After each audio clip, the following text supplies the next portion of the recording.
Olá, aluno, explica aí, tudo bem? Mais uma questão do EXP Resolve, né? Feita por mim, professora de Biologia, professora Milena Maia. Estamos aqui com a questão do Enem 2014, da terceira aplicação. E o texto da questão fala sobre impactos da construção de represas. Vamos então? Os impactos da construção de represas são relativamente bem documentados para muitas bacias hidrográficas. Estes impactos estão relacionados ao tamanho, ao volume, ao tempo de retenção de água no reservatório, localização geográfica e posição no trajeto do rio. As alterações na região produzem efeitos e impactos, tais como... Então vamos lá. Para que se costuma, formar uma represa? A represa, o represamento da água, muitas das vezes está relacionado com o quê, gente? Com a construção de hidrelétricas, não é isso? Então, se eu estou mudando o curso da água, se eu estou retendo água, então, muitas das vezes, é para que eu possa formar, uma hidrelétrica de barragem, tá certo? A hidrelétrica de barragem, certo? É considerada por muitos, uma energia limpa. Só que a gente não pode esquecer que, apesar de serem consideradas fontes de energia limpa, vamos colocar aqui, ó, fontes de energia limpa, quando a gente compara com o quê?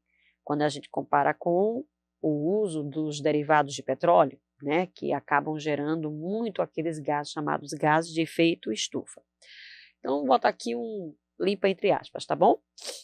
A gente não pode esquecer, e está relatado aqui, que isso vai causar impacto socioambiental.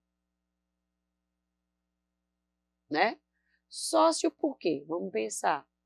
Porque se eu vou... Impactos socioambientais.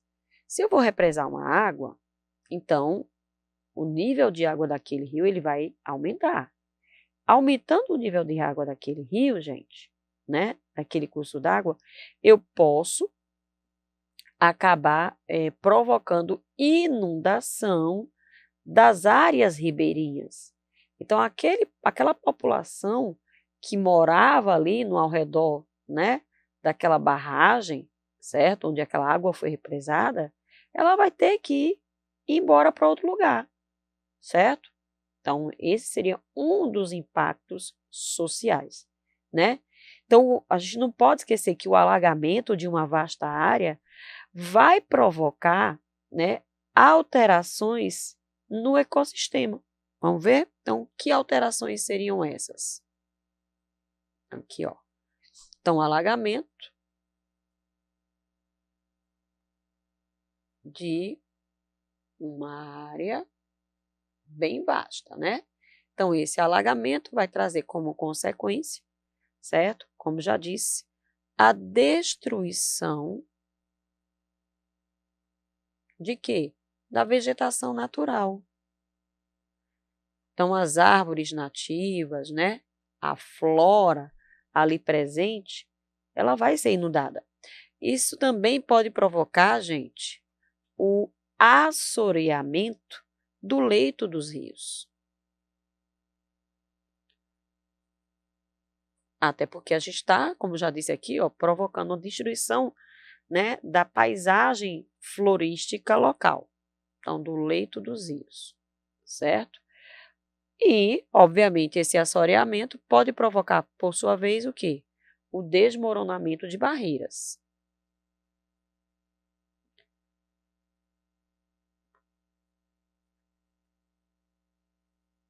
Certo? Isso pode também acabar provocando extinção de muitos peixes. Por quê?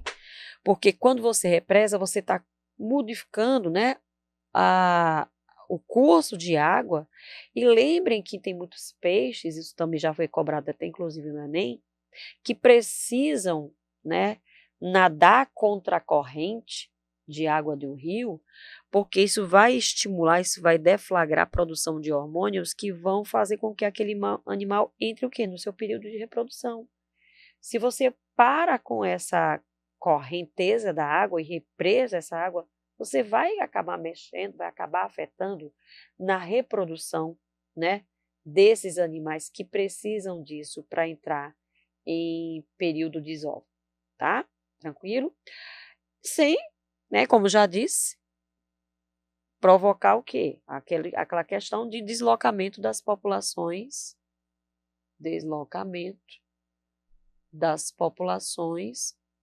ribeirinhas, né? Ribeirinhas, como já falei, tá certo? Bom, outra coisa que a gente não pode deixar de levar em conta é que também pode haver, gente, decomposição, uma intensa decomposição da vegetação submersa, tá? E essa intensa decomposição vai gerar gases, certo? Que gases? Vamos ver se vocês lembram. Metano, CO2 e o óxido nitroso. Então, a gente tem alguns gases aqui, gente, que podem provocar o quê? Mudanças climáticas. Por quê? Porque eles são gases de efeito estufa, tudo bem? Bom, mesmo assim, essas usinas, né, hidrelétricas, elas são menos prejudiciais do que as termoelétricas. Por quê? Porque as termoelétricas, deixa eu escrever aqui, tá? O que é que elas fazem de ruim? Elas emitem outros gases tóxicos. Tipo o quê? Tipo dióxido de enxofre, certo? E também o dióxido de nitrogênio, que já estão relacionados também, além de serem considerados gases de efeito estufa, né, com menos magnitude, mas também são, eles também estão relacionados com a questão da chuva ácida, tá certo? Bom, mas só tem desvantagem? Não, tem vantagem, né? É uma fonte de energia renovável, tudo bem? E mais barata que outras energias consideradas limpas. Então, ela é mais barata que energia solar, mais barata que energia eólica, certo? E a gente não pode deixar de lembrar que ela também pode proporcionar o desenvolvimento da região, do entorno da área alagada. Por quê? Porque vai estabelecer vias fluviais para transporte, para estímulo de lazer, para estímulo de turismo, certo? E que essa água represada ela pode ser usada na irrigação de plantações próximas à usina e também, gente, na regulagem da vazão do rio. Tudo bem? Tranquilo? Então, apesar de ter listado essas desvantagens, porque é isso que a questão está pedindo, né, os efeitos, os impactos, mas a gente não pode deixar de levar em conta, né, os benefícios, tá certo? Então, as alterações na região produzem efeitos impactos como aumento na quantidade de água no ciclo hidrográfico da bacia atingida. Veja, a água represada, certo? O volume aumentado, né? Essa água, quando ela entra no ciclo, certo? Isso aqui vai provocar uma mudança no microclima, tá certo? Mas não é um impacto tão indesejável, por quê? Porque a gente já deveria considerar o próprio volume de água, certo? Antes do represamento. Claro que no local onde a água está represada vai haver uma mudança naquele microclima local, tá certo?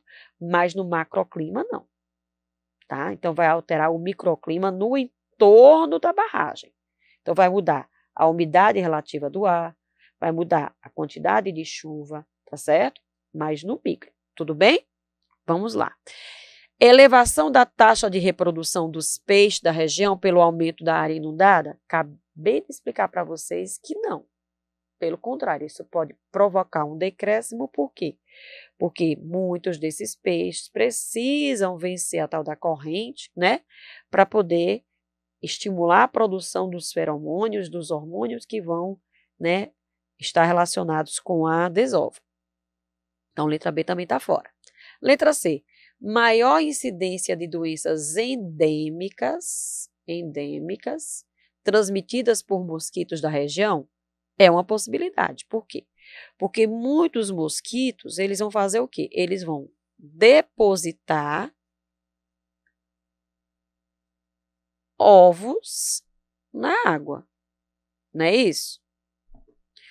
É o que a gente tanto fala, né, para doenças virais como as arboviroses, dengue, né, zika, chikungunya, tá certo?